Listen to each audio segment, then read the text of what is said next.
माता जानकी की आंखों में से आंसू चल रहे हैं, आंसू बह रहे हैं। लेकिन जैसे ही माता जानकी रो ही रही थी कि हनुमान जी सामने जाकर के कूद पड़े, और माता जानकी ने जैसे ही हनुमान जी को देखा तो हनुमान जी को देख करके माता जानकी प्रसन्न हो गई। मां सीता पूछती है, हनुमान मैंने तो ये सोचा था, त्रेता कह रही थी कि बंदर की पूंछ में आग लगा दी है। मैं तो ये सोच के डर गई थी कि हनुमान की पूंछ में जब आग लगाई होगी तो पूरे बाल जल गए होंगे, हनुमान की खाल जल गई होगी। लेकिन हनुमान मुझे ये बताओ कि तुम्हारी पूंछ का तो एक भी बाल मुझे जला नहीं दिख रहा, तुम्हारे शरीर का मुझे एक भी बाल जला नहीं दिख रहा, ऐसा कौन सा जादू है तुम्हारे पास?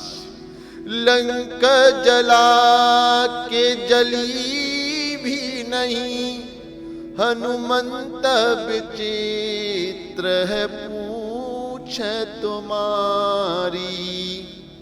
कौन सा जादू राजेश भरा, पूछती है मिथिलेश दुलारी। हे हनुमान, तुम्हारी पूंछ में कौन सा ऐसा जादू भरा हुआ है जिससे पूरी लंका जल करके राख हो गई, लेकिन पूंछ का एक बाल नहीं जला। हनुमान जी ने हाथ जोड़ लिए और कहने लगे, माँ आप तो सब जानती हैं। बोले कपि राघव आगे, माँ हमारे हृदय में प्रभु राम रहते हैं।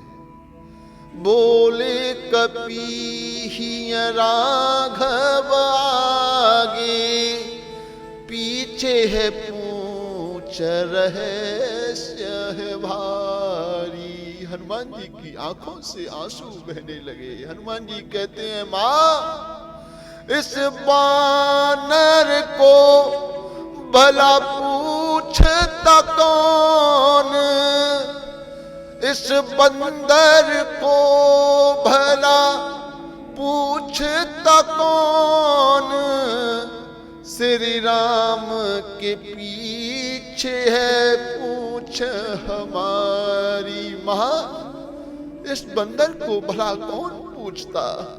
ये तो प्रभु राम की अनन्य कृपा है इस बंदर के ऊपर, जो इसकी बंदर की आज पूछ हो रही है। भला कौन के इस बंदर को पूछता? माँ प्रभु राम का प्रताप देखिए, प्रभु राम का आशीर्वाद देखिए।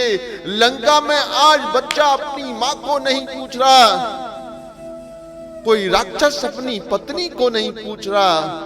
लंका में यही पूछ रहे हैं, बंदर कहाँ है, बंदर कहाँ है, बंदर कहाँ है। इतना भय माँ हे प्रभु रघुनाथ जी की दया से हुआ है, मेरी पूंछ का एक भी बाल नहीं जला। यह भी रघुनाथ जी